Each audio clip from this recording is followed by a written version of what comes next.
trong là sao làm hạt bao dương chỉ Windows Form á trong là kêu ba cam thì làm với cứ dương vay với Visual mà á rồi một tiết dương create project nhé create project máu và sân ba công tân ở tầng học này mình toàn mình đã thọ mấy nè mình đã thọ bạc cao thì mình máu tíจะต้องจมูกนึง reason เนี่ยนะtemplate ทำไมนี่ reason template นี่มันมีหลายนิเตียนนะยังโอนตัวการหลาย search มาจังหลาย search ยังดัดมานะ Windows Form มาให้ลองจำมือนะจัง Windows Form มีจานจังเอาไปจับโอนก็คือ Windows Form application บางกระจก .net framework นะแต่เรื่องนั้นtới យើង ใน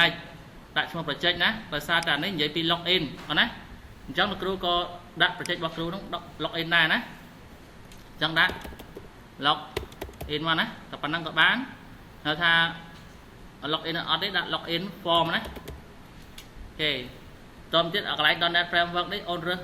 សក៏រើសទៅមិនរើសក៏ឲ្យទៅណាយកមួយណាក៏បានដែរតែបើយក version ទៀតពេក Windows 11 Windows X លោកវាអត់ស្គាល់ពេលអូនធ្វើជា file set up ឲ្យគេ set up ណាអញ្ចឹងយកអារីចុងក្រោយទៀតទៅណា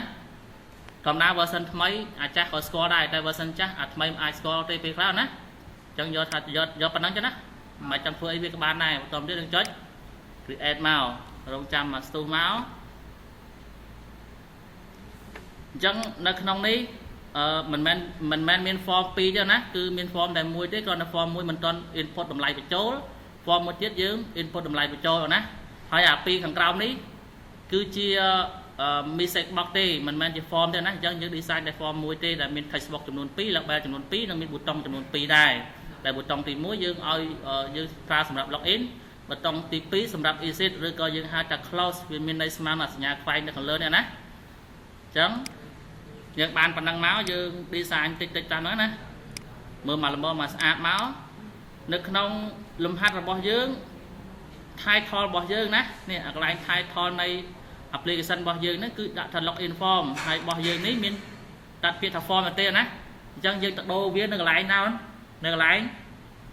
text ណាអញ្ចឹងយើងមើលមកកន្លែង property របស់យើងកន្លែង text នេះ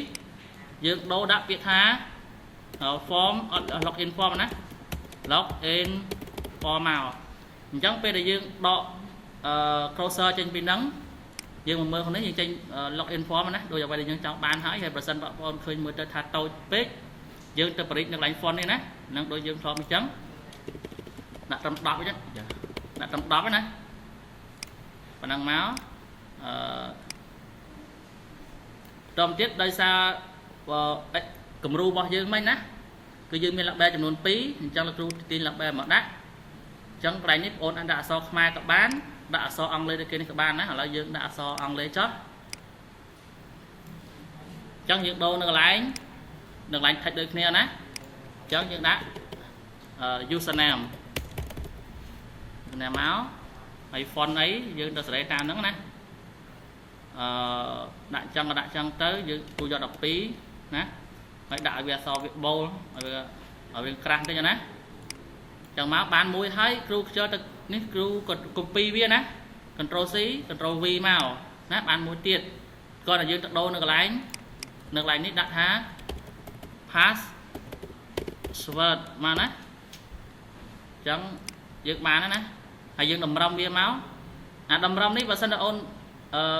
មិនដឹងតម្រុំមិនទេអូនស្រេចវាទាំងពីរណាហើយនៅកន្លែងនេះអូនអាចតម្រុំបានមានតម្រុំខាងឆ្វេងតម្រុំកណ្ដាលនិងតម្រុំស្ដាំអញ្ចឹងបងអូនចង់តម្រុំស្ដាំខាងស្ដាំនេះស្មើគ្នាអញ្ចឹងណានេះស្មើគ្នាតមកទៀតយើងទៅប្រើប្រាស់យើង insert text box ណា text box មុនក៏បានប៊ូតុងមុនក៏បានឥឡូវលោកគ្រូទៅរកប៊ូតុងមុនណាដោយសារប៊ូតុងលើគេចាំប៊ូតុងទី1ដូរ text ទៅជា login ណាហើយដូរ font វាមកដាក់13មកណាអញ្ចឹងយើងទាញអាទំហំ font ឲ្យវាអស់អក្សររបស់យើងហើយ bold នេះមកណាអាចដូរពណ៌ក៏បានណាឥឡូវ login នេះtôiដាក់ពណ៌ green ណា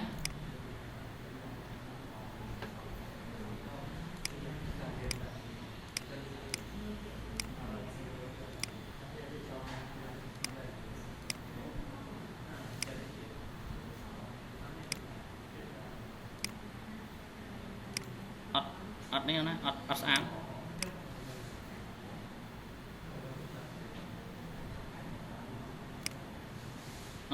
ដាក់សពពណ៌សវិញណាមកចឹងណាចាំណាហើយលោកគ្រូ control C control V ដើម្បីនេះមួយទៀតណាអានេះប៊ូតុង exit ប៊ូតុងចាក់ចេញណាអានេះគ្រូយកពណ៌ក្រហមដោយសារប៊ូតុងចាក់ចេញពេលចឹងគេធ្វើពណ៌ក្រហមអត់ណាចឹងមកអានេះវា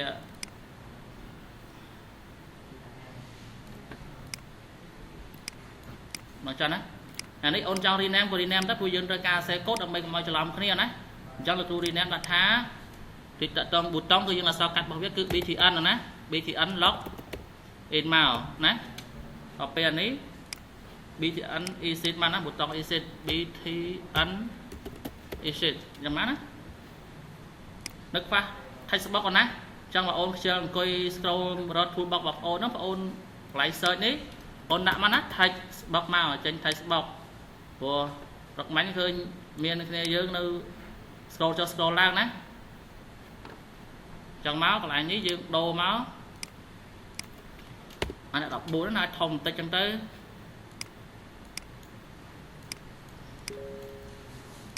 ហើយអានេះយើងដាក់មកកុំឲ្យច្រឡំណាកុំឲ្យ textbox 1ពេលខ្លះដាក់ឈ្មោះ textbox 1 និង textbox ទីមួយណាណាចឹងដាក់ TXT username ណាហើយបានប៉ុណ្ណឹង control C control V មកយើងដូរតំណាមរបស់វាមកណា TXT password TXT pass ចឹងមកណាអញ្ចឹង form មានធ្វើការ design រួចរាល់ដាក់វាឲ្យវាមើលទៅឲ្យវានៅកណ្ដាលនេះមកឲ្យវាស្អាតណា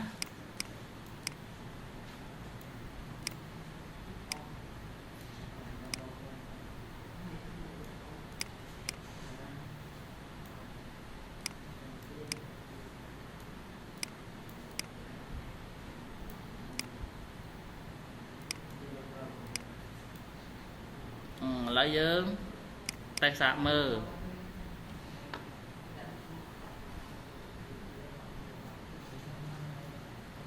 ឃើញថារៀងតូចស្រឡឹងដូចសេនិចចឹងប៉ណ្ណឹងបានណាសាកសមហើយបន្តមកទៀតយើងធ្វើចាប់ដើមសរសេរកូដដែលយើងយកទ្រឹស្ដីរបស់យើងគឺប្រើប្រាស់នៅ if ដែលយើងរៀនព្រឹកមិញណាអញ្ចឹងនៅក្នុងហ្នឹងគឺយើងទី1គឺយើងសរសេរលើប៊ូតុង login ណាអញ្ចឹងប៊ូតុង login យើងតាំងpassword យើងតាំងប្រាក់បចំនួន2តែប្រាក់បទី1ឲ្យស្មើ textbox ទី1ប្រាក់បទី2ស្មើ textbox ទី2ណាហើយនៅក្នុងនោះមាន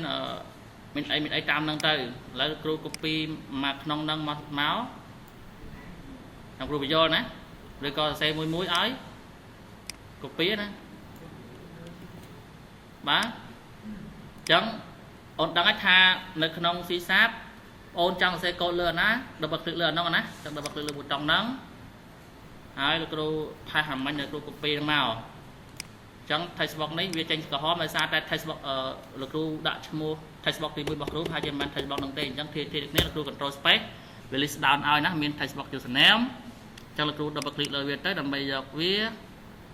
អានេះ TT pass នេះមានដូចហើយត្រូវហើយដូចជាមិនខុសទេប៉ុណ្ណឹងឥឡូវលោកគ្រូរ៉ាន់មើលសិនណា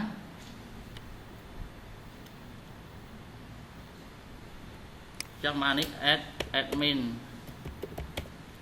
1 2 3ចឹង login ទៅវាចេញ message admin 1 2 3ណាហើយ welcome to system ចឹងណាចឹងកន្លែងនេះបើសិនគ្រូចង់ដូរណាបើសិនចង់គេវា user តាមយើងចង់បានឧទាហរណ៍ថាបងអូនវាយ copy admin អូនហៅថាដាក់ឈ្មោះថាចិន្តាណា password ចិន្តាអញ្ចឹង1 2 3អញ្ចឹងទៅណាអញ្ចឹងក្រានម្ដងទៀតបើឧទាហរណ៍ថាលោកគ្រូវាយ admin ដូចមុន admin password 1 2 3 login ទៅអូមិនអត់ cell incorrect របស់ incorrect ណាឥឡូវគ្រូនេះមួយទៀតអូនមើលប្រសិនបើអូនវាយ password ខុសវាអត់ចេញកន្លែង A ទេវាមិនធ្វើការកន្លែង L ម្ដងទៀតណាបាទអញ្ជើញអូរៀនឈប់នេះហ្នឹងហើយ friend ហ្នឹងមែនទេអញ្ចឹង admin 1 2 3 login ទៅ